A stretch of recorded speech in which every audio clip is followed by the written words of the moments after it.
नमस्कार मैत्रिणींनो, कशा आहात सर्व? मजेत ना? मजेत तर असायलाच हवं. सर्वात आधी 3 वाट्या आपण गव्हाचं पीठ चाळून घेतलेलं आहे. त्याच्यामध्ये अर्धा चमचा इतकं मीठ घालायचं आहे आणि मिश्रण छानसं एकजीव करून घ्यायचं आहे. आणि थोड्या थोड्या पाण्याचा वापर करत चपातीला मळतो अगदी त्याचप्रमाणे थोडीशी मऊसूत अशी कणिक मळून घ्यायची आहे. आज जो आपण पदार्थ बनवणार आहोत तो कुडकुडणाऱ्या थंडीमध्ये आपल्या शरीराला आरोग्यदायी असा आहेच. अशा पद्धतीने अगदी मऊसूत अशी कणिक आपण मळून झालेली आहे. आता कणिक 15 मिनिटासाठी झाकून ठेवणार आहोत, जेणेकरून ती छानशी मुरली गेली पाहिजे. त्यानंतर या ठिकाणी आपण गाजर स्वच्छ धुवून घेतलेले आहेत. त्यानंतर बारीक त्याचे काप करून घेतलेले आहेत आणि मिक्सरच्या भांड्यामध्ये 2 बॅचमध्ये आपण गाजराची बारीक अशी पेस्ट करून घेणार आहोत. यामध्ये पाण्याचा वापर केलेला नाही आहे. 2 बॅचमध्ये या ठिकाणी गाजर एकदम बारीक करून घ्यायचं आहे. अशा पद्धतीने पेस्ट करून घेतलेली आहे, तुम्ही बघू शकता. आता कढईमध्ये मंद गॅसवर आपल्याला 1 चमचा तूप घालायचं आहे.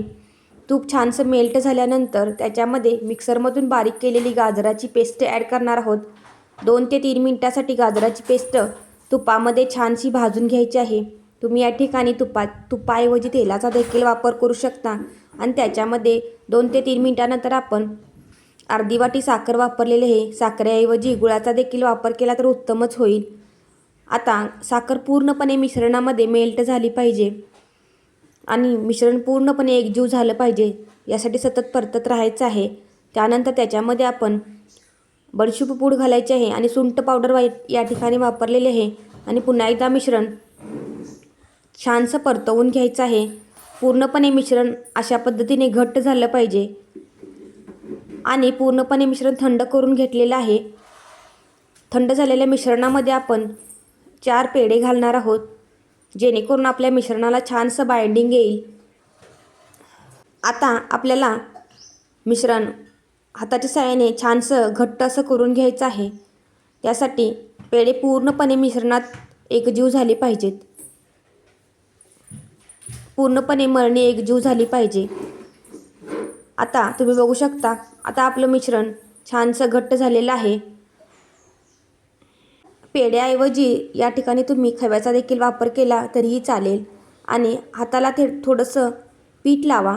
गव्हाचं पीठ लावलेलं आहे आणि बारीक अशी पारी तयार केलेली आहे. आणि गव्हाच्या कणकेमध्ये आपण हे सारण भरून घेतलेलं आहे. गाजराचं सारण आणि पेढ्याचं सारण भरून घ्यायचं आहे आणि एकदम पातळ अशा पद्धतीने पुरी लाटून घ्यायची आहे.